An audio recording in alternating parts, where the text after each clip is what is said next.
What's up, you freaky folks? My name is Nick, and welcome to my channel. Whatever you're watching, I'm making videos about, and every month I take a look at all of our favorite streaming services to find lists of recommendations for you guys, and it's time for your very late monthly dose of Netflix recommendations. And I think you guys already know by this point how I feel about Netflix. I feel like they've lost their crown as the king of the streaming world, because Netflix used to be this entertainment hub where you could go to find a whole bunch of good TV shows and movies, and now it's like they're losing all of the good stuff and they just keep making all this kissing booth bullshit.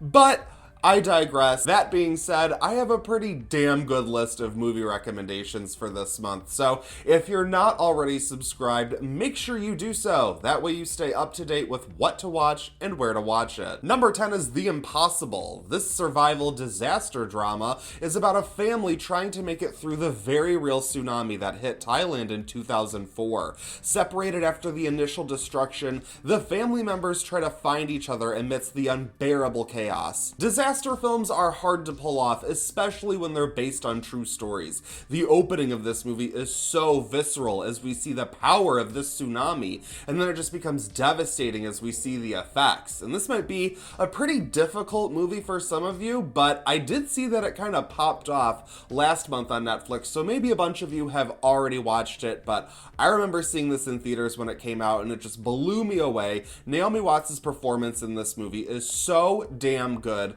and at the very least, you get to see baby Tom Holland.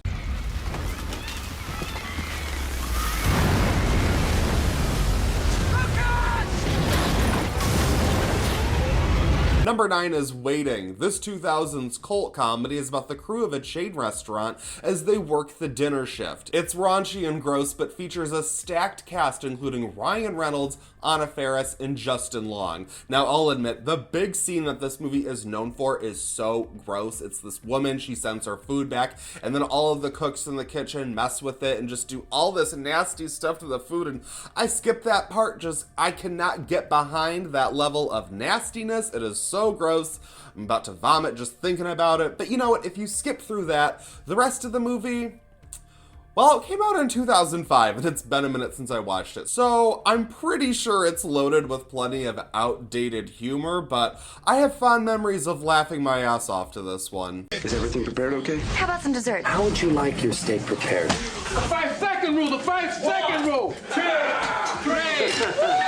We almost had to switch to the 10-second rule. Number 8 is Chappaquiddick. This historical drama is about the mysterious death of Mary Jo Kopechne and the involvement of Ted Kennedy. It's the summer of 1969 at a small New England island as socialites and politicians gather to do rich people shit. Then a car is found submerged in shallow water with a dead woman's body inside. The last person to be seen in the car with Mary Jo was Ted Kennedy of the famous Kennedys, although you young people might not know about the Kennedys because they're all dead now, but any true crime fan will know that this movie doesn't thoroughly explore the conspiratorial aspects of this case.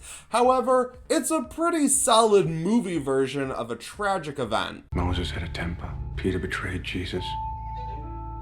I have Chappaquiddick. Moses had a temper, but he never left a girl at the bottom of the Red Sea.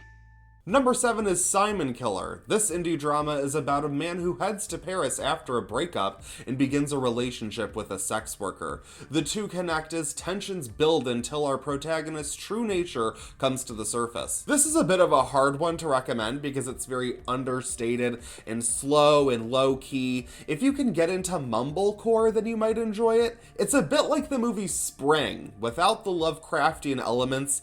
If that sounds like it's for you, it's, you know, a very European set dark romance that's just slow and kind of boring but leads to a very dark conclusion, you might enjoy it. Hey Michelle, how are you? I'm in Paris now, about to start traveling. I've spent a lot of time reflecting on our relationship. I know that I need this time to grow and put my life in order. Your mother said you were having a hard time. Can you look at me? Number 6 is My Week with Marilyn. This biopic dramedy is about a young man played by Eddie Redmayne who works on the set of The Prince and the Showgirl. There he builds a bond with star Marilyn Monroe as they spend a week connecting with one another. This is not the life story of Marilyn Monroe that I wish we got because Michelle Williams is absolutely superb in the role, but it is an interesting and entertaining true account of one man's time with a legend. I wouldn't buy the little girl lost act if I were you. I think Marilyn knows exactly what she's doing. Number 5 is Double Jeopardy. This 90s thriller stars Ashley Judd as a woman who is framed for her husband's murder. Upon learning that he faked his death and is still alive, she sets out to kill him for real. Because of the legal system, she can't be charged twice for his death. Double Jeopardy, bitch! Ashley Judd is a straight-up forgotten queen that people don't even talk about, but her 90s energy lives on with me. I tell you, she goes through some shit in this one. You don't want to miss it. You ever hear something called double jeopardy? The state says you already killed your husband. They can't convict you of it a second time. That means that when you leave here, you can kill him. And there's nothing anybody can do about it. Number 4 is Lady Bird. This Oscar-nominated coming-of-age dramedy stars Saoirse Ronan as a young woman living in Sacramento in the early 2000s. She discovers herself as she works through her challenging relationship with her mother during her senior year of high school. This movie is absolutely amazing. I always loved Greta Gerwig as a mumblecore actress, turning in these great underseen performances, but she easily transitioned to mainstream director with this movie. And I was initially expecting, a teen movie with some panache, but it is truly elevated with the strong writing, acting, and directing. I'm sure you've already seen Lady Bird because it is a perfect film and needs to be seen, so you know how Netflix goes, things disappear left and right. If you haven't watched it, cue it up. Mom, you should just go to City College. With your work ethic, just go to City College and then to jail and then back to City College and then maybe you'd learn to pull yourself up and not expect everybody to do everything. Number 3 is Carol. Based on a novel by Patricia Highsmith, this romantic drama is set in 1960s America.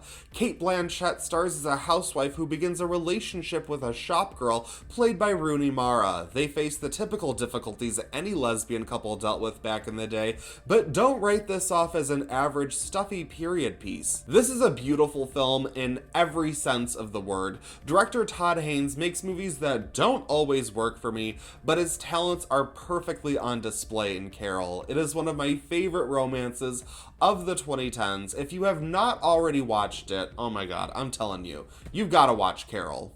She's still my wife. I love her. I can't help you with that.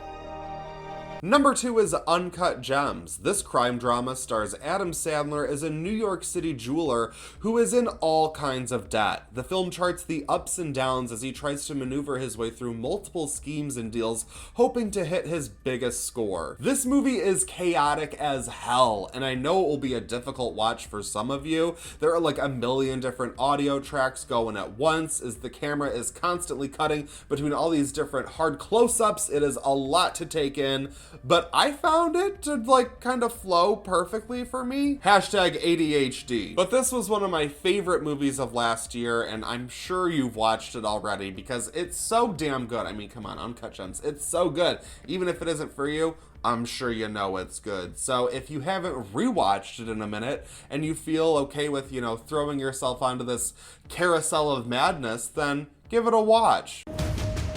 Howard, where's the money right now? Howard, got my money? Howard! Is it too late? Number 1 is Snowpiercer, one of the best movies of the 2010s. Bong Joon-ho directs this adaptation of a French graphic novel in which Earth has nearly frozen over in the future. The remaining survivors live on a train that constantly travels around the world. The lower-class passengers at the back of the train lead a daring fight towards the front, where the rich live in luxury. This movie is even more timely several years after it came out, and Bong Joon-ho has done such a great job throughout his career commenting on social structures and power dynamics, and this movie really takes the problems of the world and puts them into a microscopic view and then explores those themes and ideas through an action-packed thrill ride. Plus, it's a Chris Evans movie. It's perfect. It's the best. I love Snowpiercer. 5 out of 5, 10 out of 10 would recommend. Best movie ever. 1,000 people in an iron box. 18 years I've hated betraying. 18 years I've waited for this moment.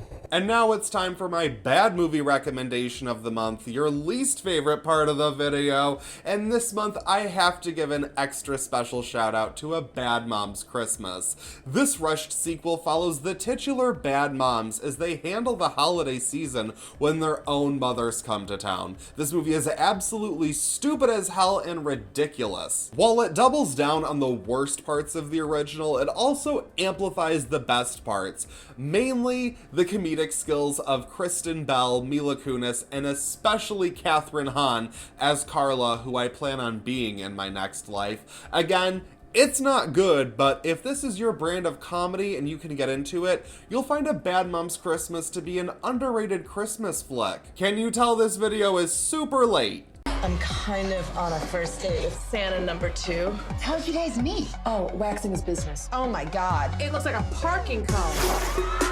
That is my list of the best movies to watch on Netflix in the month of December. Thank you guys so much for watching this video, especially if you made it all the way to the end. You get that extra special thank you. Thank you so much. That's right. Let me know what your favorites are in the comments. And also, I'm on this whole mission where I'm like trying to hit 1,000 subscribers, like at some point in my life, like maybe by the time I turn 57 or so. So, you know, if you like this type of video, you're looking for some recommendations, that's what I'm here for. It's what I do. So, you know, don't just subscribe, hit that bell, and turn on your notifications. That way you don't miss any creepy content. Feel free to follow me on Instagram, where you can send me all of your requests.